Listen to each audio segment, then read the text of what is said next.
오늘 말씀은 이 성경 통독하면서 그 빌립보서에서 제가 말씀을 묵상을 했습니다. 제목은 기뻐할 수 있습니다. 기뻐합시다가 아니라 기뻐할 수 있습니다. 우리는 먼저 사진을 하나 보겠어요. 아주 사진이 아니라 그림이죠. 만화 같은 그림이지만 whole family, second generation, third generation이 세 개의 제너레이션이 같이 이렇게 어울려서 함께 웃고 있는 그런 아름다운 모습이 나옵니다. 이렇게 웃고 살 수 있다면 얼마나 행복할까. 근데 이게 웃음을 가만히 생각해 보면은 젊은 사람들일수록 잘 웃어요. 그렇죠? 그리고 남자보다는 누가 더 잘 웃어요? 하나밖에 안 남았죠. 여자지. 그리고 그래서 보면은 이 코미디 프로그램 같은 데 보면은 앉아 있는 관중을 쫙 돌리다 보면 젊은 여성들이 굉장히 많고요. 웃는 소리 가만히 들어보면 여성들이 까르르 하는 소리들이 굉장히 많이 들려요. 제가 보라막교에 가서 설교를 하다 가끔씩 농담을 좀 하면은 보라막교에서도 역시 여자 어르신들이 잘 웃습니다. 많이 계시기도 하고. 그리고 주로 제 여자 어르신들은 앞에 앉고 남자 어르신들은 저 뒤에 구석에 앉죠. 그래가지고 제가 이제 농담을 하면은 할머니들은 까르르 웃으시는데 우리 남자 어르신들은 저를 이러고 쳐다보면서 제가 뭐 하나 그러고 이제 다 그런 건 아니지만 그런 분들이 주로 이게 별걸 표정이 안 변해. 그래서 왜 그럴까라고 생각을 해보면 여성들이 그 감성적인 것이 있어서 그렇다 이렇게 이야기합니다만 좀 더 구체적으로 의학적으로 보면은 이 뇌 안에 여러 그 뭐 큰 뇌, 작은 뇌 뭐 여러 가지가 있습니다만 해마라는 게 있다. 이 해마라는 기관이 여성들이 더 크대. 해마가 뭐라는 건가? 감정을 일으키고 감정을 기억하는 기관이 남성보다 더 실제로 크다라는 거예요. 그래서 어떤 그 유머라든가 이런 것에 대해서 감정적으로 금방 반응하기 때문에 까르르 까르르하고 웃고 그렇게 할 수 있어요. 근데 대신 또 뭐가 있는가 하면은 삐지기도 잘한다는 거죠. 왜냐하면은 나쁜 것에 대해서도 금방 반응하고 그것을 오래 기억을 해. 그래가지고 지난 것도 다시 끄집어내가지고 옛날에 섭섭했던 얘기 자주 하는 거예요. 그게 남자보다 그 해마가 커서 그런 거예요. 해마를 작게 만드시길 바랍니다. 또 클 때도 필요하지만 아무튼 기뻐하지 않은 얘기를 하면은 많은 분들이 기뻐할 이유가 있어요. 생각을 해보면 걱정 근심거리가 더 많다는 거예요. 그래서 제가 사진 또 하나 찾아봤는데 이런 그림이 있더라고요. 걱정 속에 있는 눌러주세요. 2층 눌러주세요. 네. 걱정 근심거리로 가득 차. 현실 생각해보면 이러한 얼굴이 나올 수밖에 없어요. 사업 걱정해야죠. 눈이 오면 손님 들어오실 것 같아서 걱정하죠. 애들은 뛰어다니지만 어른들은 차 끌고 나갈 생각하니까 걱정하죠. 또 추우면은 난방비가 걱정이 되고 몸이 아프면은 건강 걱정이 되고 또 나이가 들어가면서 쑤시고 아프니까 늘 걱정. 또 부모로서 아이들 걱정, 세상을 보면은 여러 가지 세상의 문제들, 전쟁의 위험, 오염의 걱정, 자원의 고갈, 요즘에는 방사능 노출에 대한 걱정. 축제가 있으면서도 항상 거기는 걱정거리가 오죠. 소치 며칠 있으면 시작을 하는데 지금 그 러시아에 있는 반대 단체들이 막 그 테러 트레이튼하고 있죠.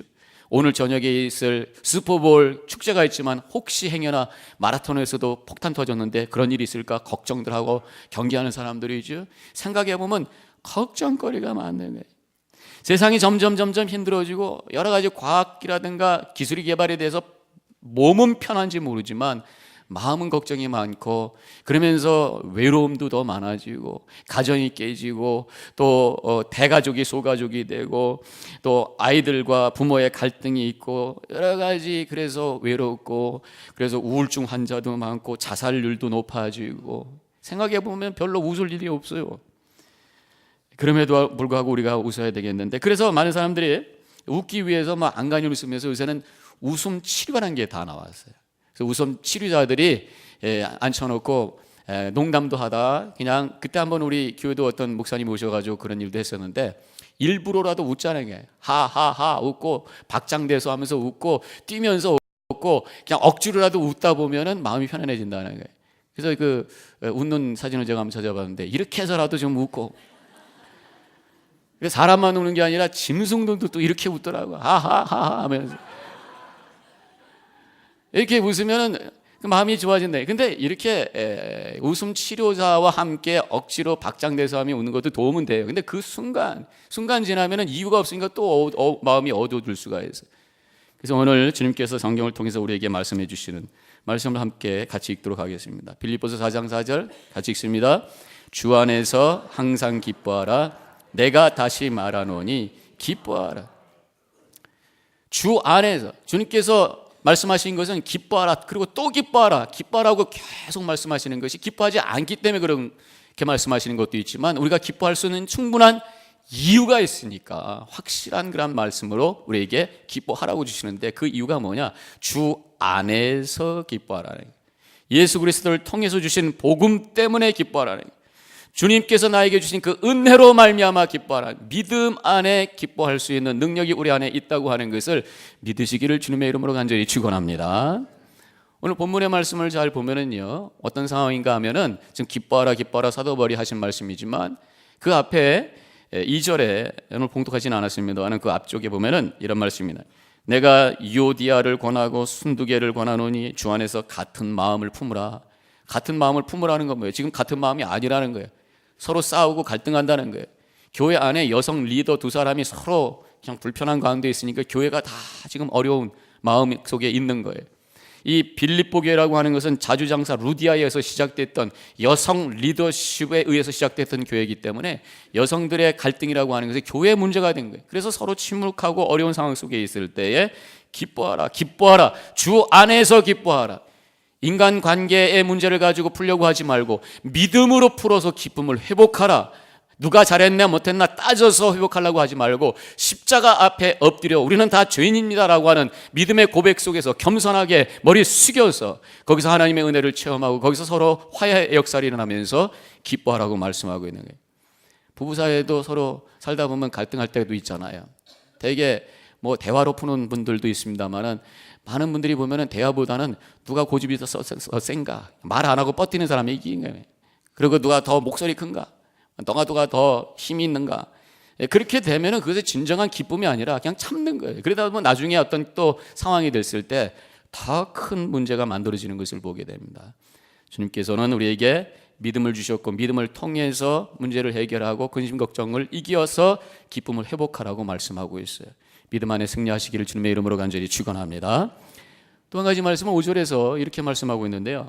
너의 관용을 모든 사람들에게 알게 하라. 주께서 가까우시니라. 관용, 마음을 좀 넓혀서 그 넓은 마음을 다른 사람들이 좀 보게 하라. 넓혀서 서로 화해하고 기쁨을 회복하라.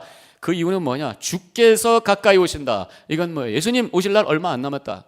종말적인 그러한 마음, 예수님 다시 오실 날 얼마 안 남았다. 세상의 끝이 얼마 안 남았다. 당장 내린지도 모른다. 내 인생의 끝이 얼마 안 남았다고 하는 이 종말론적 믿음 고백 속에서 서로 다시 기쁨을 찾아야 되겠다는 것입니다. 서로 미워하고 서로 우월해하고 문제 갖고 씨름하는 것은 내가 천년만년 산다는 생각 속에 있어서 그런 거예요. 내 인생이 얼마 남지 않았다라고 하는 그런 종말론적인 긴박감 속에 있으면 내 마음을 이렇게 어두움과 걱정과 근심 속에 던져놓을, 그게 너무 아까워서 그럴 수 없다라는 생각을 하게 되면서 마음을 돌이킬 수 있는 능력이 생긴다는 거예요.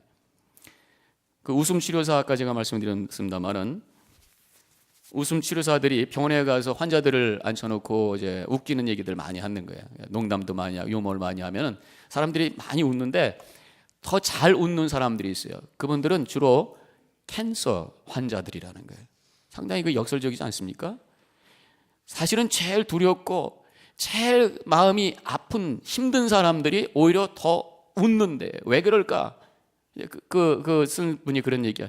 자기의 생명이 얼마 남지 못했다라고 하는 그런 종말론적인 긴박감 속에서 이 한순간이라도 내가 최선을 다해서 기쁘게 밝게 살겠다라고 하는 몸부림이 그 속에 있기 때문에 거기서 오히려 더 기쁨이 나온다. 그런 얘기입니다.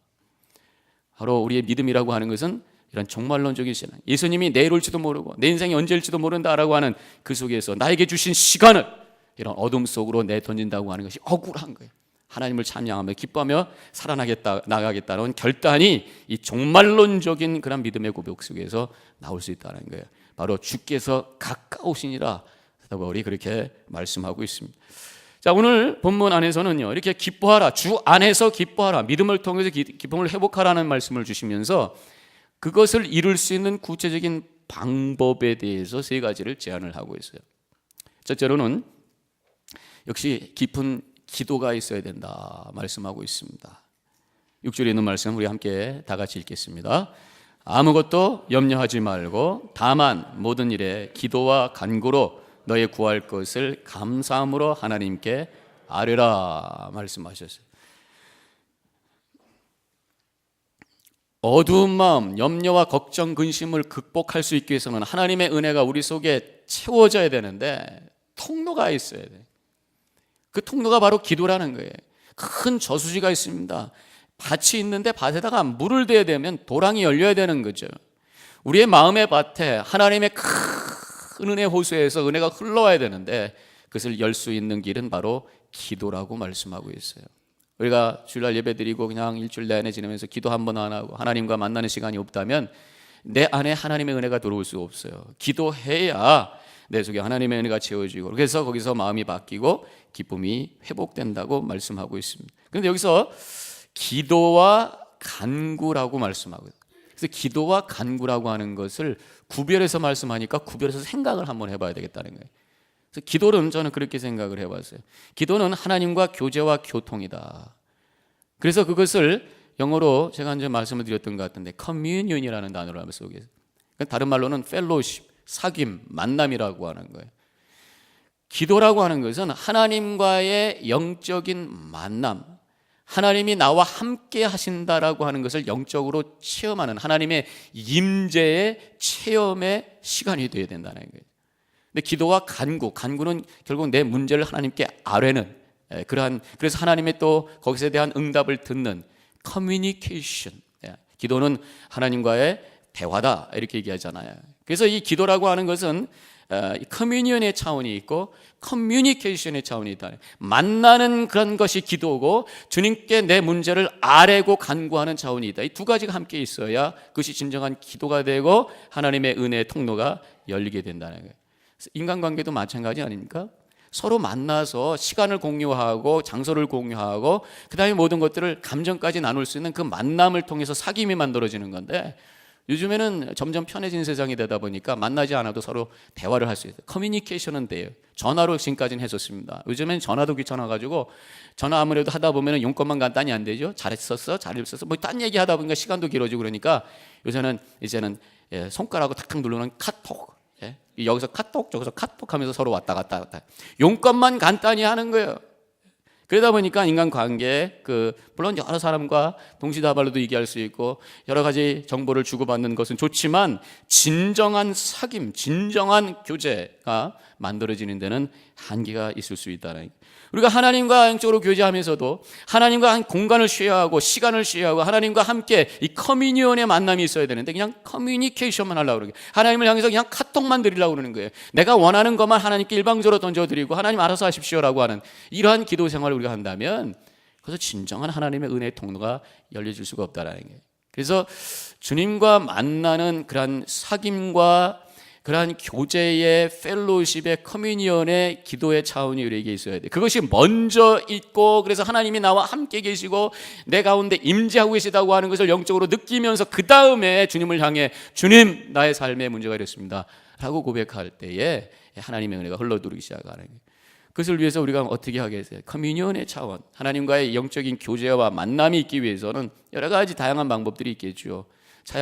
먼저 찬양을 조용히 들으시면서 이 찬양 가운데 거하시는 주님을 만날 수 있고 내가 또 찬양을 부르면서 성경에 분명히 주여 찬양 중에 거하시는 주여 이런 말씀이 나와요. 찬양은 하나님의 임재 장소이기 때문에 듣거나 내가 부르거나 하면서 마음을 열고 하나님의 임재를 체험하면서 감동이 되게 하는 그것이 기도 찬양이 또한 또 중세 때부터 쭉 그 하나님의 그 임재를 체험하는 여러 가지 그러한 방법들을 개발들 해왔는데 그 중에 하나 이 센터링 프레어라고 해서 향심기도 내 마음으로 하나님을 만날 수 있는 그래서 숨을 조절하면서 숨을 내뿜고 또 들이고 숨을 멈추고 하면서 내 안에 있는 나쁜 감정들 쏟아내고 주님의 영, 주님의 말씀, 주님의 은혜가 내 속에 들어도록 심호흡을 하고 숨을 잠깐 정지하면서 하나님의 임재를 느끼고 그래서 영어로 let it come, let it go, let it be 이렇게 표현하면서 주님의 어떤 임재 속에 들어갈 수 있는, 감동 속에 들어갈 수 있는 그러한 준비를 한 다음에 그 다음에 기도를 할 때에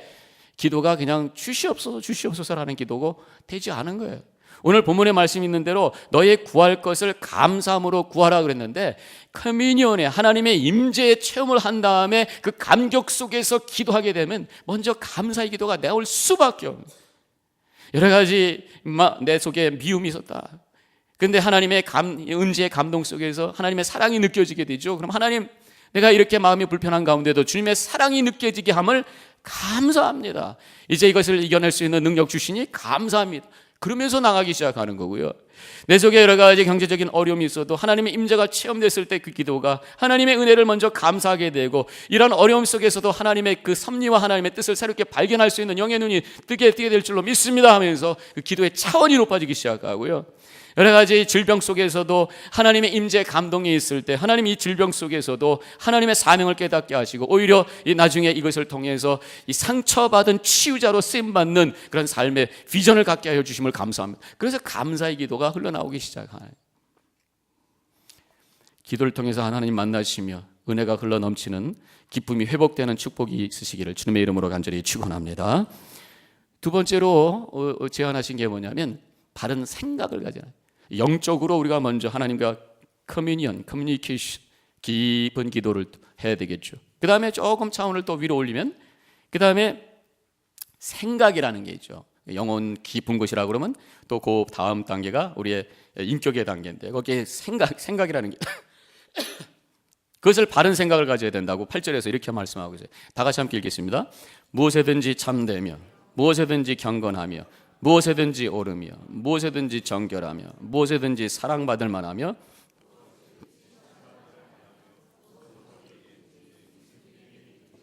이것들을 생각하라. 하나님께서는 우리에게 사고할 수 있는 능력을 주셨어요. 생각할 수 있는 능력이 우리 안에 있어요. 어떻게 생각할 수 있는지 내가 선택할 수 있는 거예요. 생각이 잘못되면 그 다음에 우리 삶의 모든 것이 걱정, 근심으로 또 어두운 마음으로 남아있게 된다는. 어떤 사람이 아파서 의사한테 찾아갔어요. 그러면 이제 자기가 아픈 얘기를 합니다. 의사 선생님이 이상하게 배를 만지면 배가 아프고, 허리를 만지면 허리가 아프고, 다리를 만지면 다리가 아프고, 머리를 만지면 머리 아파요. 어떻게 합니까? 다 아파요, 다 아파요. 그래서 의사 선생님이 전신을 다 이렇게 찍어봤어요, 엑스레이로. 그랬더니 나중에 와가지고, 저 환자님 몸이 아픈 게 아니라 자신의 손가락이 부러졌습니다. 부러진 손가락을 만지니까 다 아픈 거예요. 마찬가지예요. 우리의 생각이 제대로 되어 있지 않기 때문에, 생각이 건강하지 않기 때문에 똑같은 걸 봐도 다 삐뚤어지게 보고 문제가 있는 것만 보고, 그래서 걱정, 근심으로만 내 마음이 가득 차게 되어 있다. 생각을 바꿔야 우리 삶에 새로운 기쁨이 넘치게 되는 줄로 믿으시기를 바랍니다. 생각이 바뀌어야 돼. 그렇게 하기 위해서는요, 늘 평상시에 생각을 건강하게 하는 훈련이 필요해요.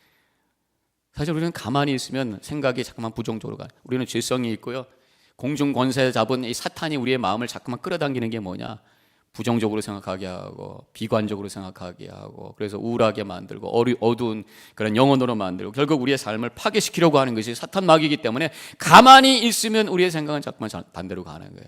그래서 자꾸만 새롭게 결단하면서 우리의 삶 속에 늘 건강한 생각을 갖기 위해서 애를 쓰는 훈련의 과정이 필요해요.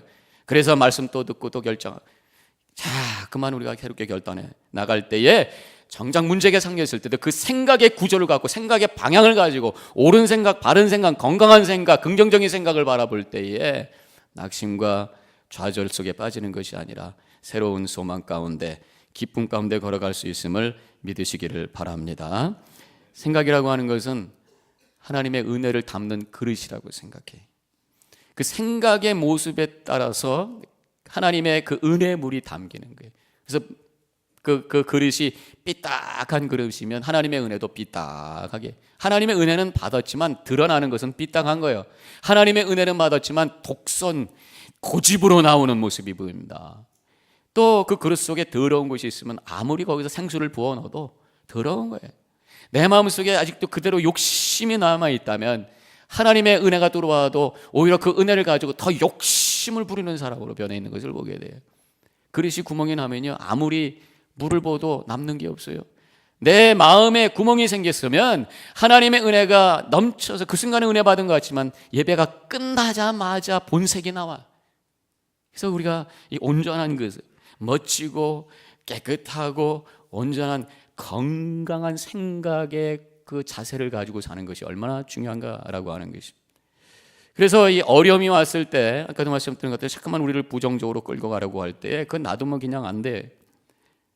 그래서 우리가 어떤 문제가 생기고 그래서 마음이 우울할 때에 이런 생각을 해보자고요. 억울하다는 생각을 해봐요. 그 억울하다는 것이 그 문제 자체가 억울한 것도 있지만 그것을 떠나서 그 문제도 있는데 그 문제 때문에 내 마음까지 이렇게 망가지고 내 마음까지 우울하고 내 마음까지 어두워지는 그 자체에 대해서 억울하다고 생각해야 돼. 문제로 그냥 남아있지 왜 나까지, 내 영혼까지, 내 마음까지 이렇게 힘들 것인가. 경제적으로 힘든 것도 문제인데 그때는 내 마음이 힘들고 마음이 힘들다 보니까 부부관계도 별로 좋지 않고 억울한 거잖아요. 몸이 많이 아픈데 몸까지 아픈데 마음까지 병 들어가지고 내가 신음하고 있다면 그거 억울한 거잖아요. 문제도 힘든데 사탄에 내 마음이 뺏겨서 영혼까지 뺏겨서 내 영혼이 파괴되고 있다면 그건 억울한 거죠. 이런 마음을 가지고 정신을 차려야 된단 말이죠. 더 적극적으로는 여러 가지 어려움과 문제가 올 때에 어려움 속에서도 기뻐할 이유를 우리가 의도적으로 찾아내려고 해요. 이것도 훈련이 필요하다고 하는 거예요. 처음엔 잘 안 되지만 이렇게 할 때 된다는 거예요. 제가 그래서 이 폴리아나 효과라고 하는 말을 들었어요. 폴리아나 효과라는 게 뭐냐? 긍정적으로 생각하면은 그 삶이 더 성공적인 삶이 된다. 긍정적으로 생각하는 삶의 결과가 풍요하다. 폴리아나 효과라고 그러는데 이 폴리아나라고 하는 말이 어디서 나오는 거냐면 미국의 엘리노 포러라고 하는 사람이 1913년에 만화책을 썼어요. 동화책을 썼어요. 그 동화책의 제목이 바로 폴리아나라고 하는 어떤 소녀에 대한 얘기예요. 이 폴리아나는 굉장히 불행했어요. 부모가 다 일찍 돌아가시고 이모 집에서 자라는데 여러 가지 문제가 있고 참 어렵고 가난 속에 힘든 삶 속에 살게 되는데 늘 얼굴이 밝고 늘 기쁨이 넘쳐. 그래서 그 동네 사람들도 그 사람 때문에 그 어린아이 때문에 그 소녀 때문에 기쁨을 회복하죠. 사람들이 질문합니다. 넌 도대체 이러한 그 어려움 속에서도 뭐가 이렇게 좋아서 얼굴이 이렇게 밝으니? 질문하니까 돌아가신 아빠가 나한테 준 말씀이 있어요. 어려울 때마다 기뻐하기 게임을 하라고 그랬다. 기뻐하기 게임은 뭐냐? 숨바꼭질하면서 사람 찾아내는 것처럼 어려움 속에 있을 때 기뻐할 이유를 찾으라. 그리고 그것 때문에 기뻐하라고 말씀하셔서 처음엔 안 됐지만 이제 그것이 반복이 되는 어떤 어려움 속에서도 기쁨을 찾아내게 되고 그래서 이것 때문에 기쁘고 저것 때문에 기쁘고 기쁨의 삶을 살 수 있게 되었습니다. 이런 동화가 나온다네. 그래서 그의 이름을 따서 폴리아나 효과라는 말이 나왔다는 거예요. 어떤 상황 속에서 우리가 바른 생각을 가져야 돼요. 근데 믿는 사람은 여러분들이 믿으셔야 돼요. 생각을 바꿀 수 있는 능력이 있다고 우리가 믿어야 돼요. 왜요? 혼자 하는 게 아니죠. 도와주시는 분이 있어요. 누가 도와주셔요? 내 안에 계신 성령께서 도와주셔요. 내가 결단하며 나갈 때에 내 안에 성령께서 나에게 감동을 주시고 그래서 그것을 통해서 내가 분명한 결단을 하게 하고 그래서 마음을 바꿔주시고 생각을 바꿔주시면서 우리의 삶을 건강하게 기쁨 가운데 살도록 도와주신다는 믿으시기를 주님의 이름으로 간절히 축원합니다. 한 가지 더 오늘 말씀에서 방법을 주시는데 기쁨을 회복할 수 있는 방법이 뭐냐? 적극적인 행동이라는 것입니다. 9절에 있는 말씀을 우리 다 같이 함께 읽겠어요. 너희는 내게 배우고 받고 듣고 본 바를 행하라. 그리하면 평강의 하나님이 너희와 함께 계시니라. 움직여야 된다. 문제를 위해서 움직여야 된다. 근데 우리가 대개 보면은 문제가 생기면은 움직이는 게 아니라 움츠려야 돼. 그래서 사람 만나기 싫고 집에 쭈그리고 앉아 있고 그것이 깊어지면 나중에 우울증이 돼 버리고 병이 돼 버려서 약을 먹어. 그래서 우리는 뭔가 문제가 오면은 오히려 움직여야 되는데 제일 먼저 움직여야 될 게 뭔가 제가 한번 제안하고 싶은 게 글을 한번 써보시죠. 글을 문제가 오면은 무슨 글을 써보는가 하면은 이 문제 속에서 그냥 뭐 리스트를 한번 이렇게 써보시라는 거예요. 스스로에게 질문해 보세요. 이 문제 속에 이미 지나간 일이 있는가? 지나간 일이 뭔가? 지나간 일은 어떻게 할 수가 없잖아요. let it go. 지나가게 하는 거예요. 사고 났어요. 사고 난 거 어떻게? 그때 내가 그렇게 하지 말았어야 돼. 그 사람 때문에 지금 원망해갖고 어떻게 할 거예요? 이미 지나간 거. 지나간 게 뭐냐? 두 번째로는 아직 일어나지 않은 것 때문에 걱정하는 부분이 있는가 써보시란 말이에요. 조금 경제가 힘들고 비즈니스가 안 되면 나중에 완전히 그냥 거덜 날 것까지 지금부터 생각하면서 걱정하는 거예요. 아직 일어나지 않은 것 지금 내가 생각하고 있다면 스탑하시라고요. 써보시라는 거예요. 그리고 어떤 문제에 대해서 내가 도저히 할 수 없는 어떤 게 있냐. 예를 들어서 뭐 자녀의 문제로 자녀가 막 속색이는데 쫓아다닐수록 더 문제가 커져. 근데 할 수가 없어요. 그 할 수 없는 거에 대해서는 어떻게 해? 하나님 맡아주십시오. 그냥 맡기는 거란 말이에요.